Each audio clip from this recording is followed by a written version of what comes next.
जी तो दोस्तों, पाकिस्तान इस टाइम अपने ही जाल में फंस चुका है। हमने जाल लगाया था वेस्ट इंडीज़ के लिए, लेकिन फंसा कौन? पाकिस्तान। होना भी ऐसा चाहिए था। 38 पे 7 आउट करने के बाद अगर आप टैलेंडर से इस तरह मार खाएंगे, अगर आपकी टीम इस तरह बॉलिंग करवाएगी, अगर 163 स्कोर आप बोर्ड पे खाएंगे, तो लाजमी बात है आपके साथ ऐसा होना चाहिए था।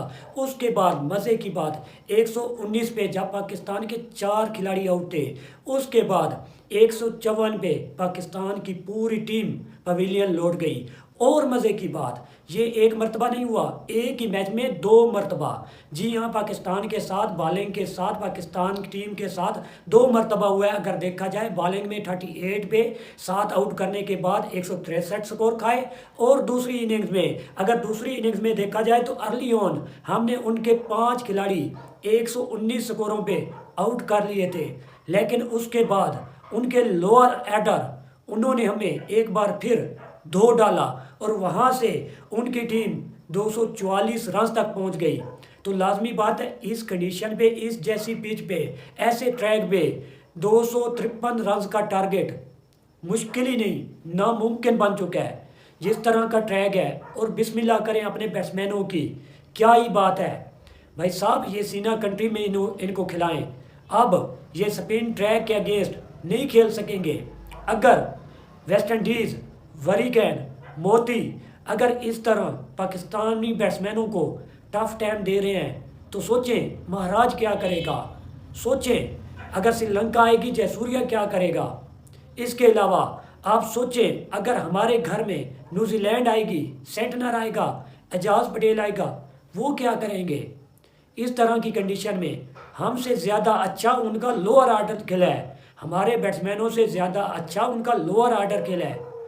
आपको मैं बताता हूँ लोअर आर्डर की उनकी बैटिंग आपने भी देखी होगी, मैं आपको बता देता हूँ। उनके कीपर एमलेच, उन्होंने 35 स्कोर किया। सिनक्लेयर, उसने 28 स्कोर किया। मोटी ने पहले इनिंग में 50+ स्कोर किया, 55 रन की इनिंग्स खेली।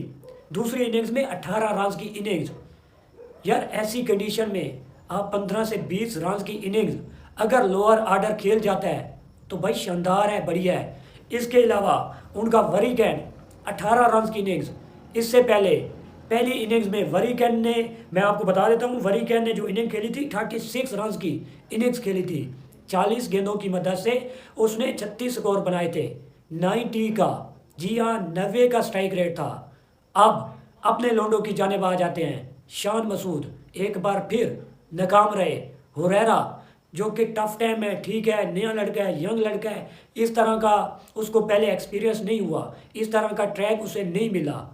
इसके अलावा कमरान गुलाम, जिस तरह उसने चवली मारी है, जिस तरह आगे निकल के हिट करने की कोशिश की है ऐसे ट्रैक पे, ठीक है फ्रंट फुट पे आप आए हैं, अगर आना ही है, हिट पे जाना ही है, तो फुल कंट्रोल में आओ। एक बार फिर बाबर आजम, लास्ट मेरे ख्याल में 60 इनिंग गुजर चुकी हैं, इससे ज़्यादा इंटरनेशनल में अभी तक बाबर आजम का 100 नहीं आया। लास्ट 12 इनिंग्स में अगर टेस्ट में देखा जाए, अपने ही घर में बाबर आजम की 50+ स्कोर नहीं आया। मज़े की बात ये है कारकर्दगी हमारी टीम की अपनी ही जाल में। माजरत के साथ मैं पहले भी कह रहा हूँ, अब भी कह रहा हूँ, ये स्पिन ट्रैक मुल्तान वाला आपके सब जो एशियन टीमें हैं उनके जो स्पिन ट्रैक हैं सबसे ज़्यादा ख़तरनाक है। मैं मानता हूँ, मैंने कहा है स्पिन ट्रैक बनेगा, बॉल टर्न होगी, लेकिन ये बहुत ज़्यादा ख़तरनाक ट्रैक है। माजरत के साथ मैं अपने अल्फाज वापस लेता हूँ। कुछ ना कुछ बैटिंग के लिए साजगार होनी चाहिए पिच। जिस तरह यूएई में आपको पिचेस मिलती थी स्पिन ट्रैक, उसके अलावा जिस तरह आपको चेन्नई में, इंडिया में मिलता है ख़ास तौर पे, जिस तरह आपके श्रीलंका में मिलता है, कोलंबो में, इसके साथ जिस तरह आपको ढाका में, बांग्लादेश में पिचेस मिलती हैं, इंडिया में कुछ ना कुछ बेहतर होती है। इससे पिच टर्न होता है, लेकिन ये बहुत ज़्यादा ग्रेवयार्ड है, कब्रस्तान है बैट्समैनों के लिए। अब यहाँ से मैं ये नहीं कहता पाकिस्तान हार जाएगा, बहुत ही आला किस्म की कारकर्दगी देनी होगी। पहली इनिंग्स में 154 किया, अब 254 करना होगा। अब कहाँ से पीछे लगे, जब 38 पे आपने 7 आउट कर लिए थे, 54 पे जब आपने 8 आउट कर लिए थे, उसके बाद 163 स्कोर, जब आपको लास्ट विकेट पे 62 रन की पार्टनरशिप लगी, उसके बाद 119 पे पाकिस्तान के 4 आउट थे। ऐसा लग रहा था कि यहाँ से पाकिस्तान कम से कम 40 से 50 रन की लीड देगा। अगर वो लीड हो जाती तो आपकी वेस्ट इंडीज़ प्रेशर में आ जाती।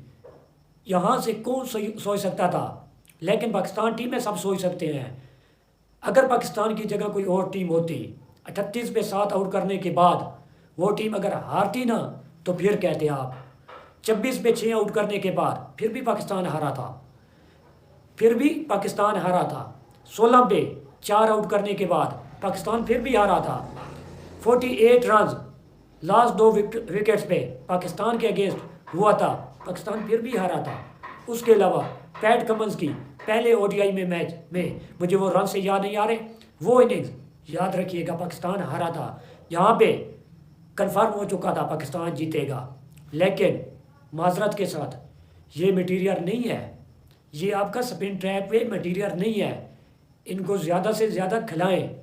अगर आपने तय कर लिया है इस तरह का होम एडवांटेज हमने लेना है, जो कि बनते ही है, लेना चाहिए, तो भाई साहब इनके घरों में भी ऐसी पिचेज़ होनी चाहिए, इनके नेट प्रैक्टिस में ऐसी पिचेज़ होनी चाहिए, इनके जो भी डोमेस्टिक में पिच हो इसी तरह हो। हमारे स्पिनर से ज़्यादा उनके स्पिनर अच्छे नज़र आए हैं, हमारे बैट्समैनों से ज़्यादा उनके लोअर आर्डर जो कि बैट्समैन थे वो ख़ास अच्छे नज़र आए हैं। 90 रन पे उनका 1 आउट था, उसके बाद 119 पे हमने 5 आउट किए। ऐसे लगा 150 तक जाएंगे, लेकिन कौन जानता था। हर बार एक ही उम्मीद, जो हम कहते हैं कि ऐसा हो जाएगा, लेकिन नहीं, वही बात बार बार, लोअर आर्डर। कब तक यार चलेगा। एक अच्छा खासा मैच हम जीत रहे थे, कल वाला पहला सेशन अगर हम निकाल जाते हैं, अगर हम एक विकेट जो काशिफ अली साथ खड़ा है वो चला जाता है, उसके अलावा रिजवान और सऊद की एक अच्छी पार्टनरशिप एक बार फिर आ जाती है, तो मैच में हम कम बैक कर आएंगे। वरना ऐसी कंडीशन में, ऐसी पिच पे अब 70-80% वेस्ट इंडीज़ के चांस है, वेस्ट इंडीज़ जीतेगा, जो कि कन्फर्म है। 1-1 से ये सीरीज़ बराबर हो जाएगी। अगर वेस्ट इंडीज़ के अगेंस्ट इस तरह के ट्रैक पे आप इस तरह खेल पेश कर रहे हैं, तो सोचिए यार, आपका साउथ अफ्रीका आएगा वो क्या करेगा, श्रीलंका आएगा वो क्या करेगा, आपका न्यूजीलैंड जो कि लास्ट एशियन में आके उन्होंने 3-0 से इंडिया को ठोका है, वो आके पाकिस्तान में क्या करेंगे। जो हम उम्मीदें लगाए बैठे हैं, जी हाँ, हम उम्मीदें लगाए बैठे हैं किस चीज़ की, वर्ल्ड टेस्ट चैम्पियनशिप फाइनल की। क्यों? क्योंकि हमने कुलिया ढूंढ लिया, हमने अपना एडवांटेज ले लिया, अब हम एडवांटेज लेंगे। लेकिन नहीं भाई साहब, लोअर आर्डर हमें बर्बाद कर डाला, हर बार हमें बर्बाद कर रहा है। यहाँ पे बाबर आजम को फ्रंट फुट पे आना चाहिए था। अगर यहाँ पे बाबर आजम 60-70 रन की इनिंग्स खेल जाते तो यार बढ़िया हो जाता, बेशक चेस तक ना ले जाते। 60-70 रन की इनिंग्स अगर बाबर के बैट से आ जाती, मज़ा आ जाता। अगर यहाँ पे पाकिस्तान टीम को जीत दिला देता बाबर आजम, तो चस आ जाती। क्यों बाबर आजम पे बात कर रहे हैं? क्योंकि मेन बैटर है, मेन प्लेयर है, रीढ़ की हड्डी है। लेकिन नहीं, एक बार फिर बाबर आजम नाकाम रहे, आपके शान मसूद कप्तान साहब नाकाम रहे, कमरान गुलाम आपका डोमेस्टिक का परफॉर्मर नाकाम रहा। जो कहते हैं ना, डोमेस्टिक परफॉर्मर को मौका दे।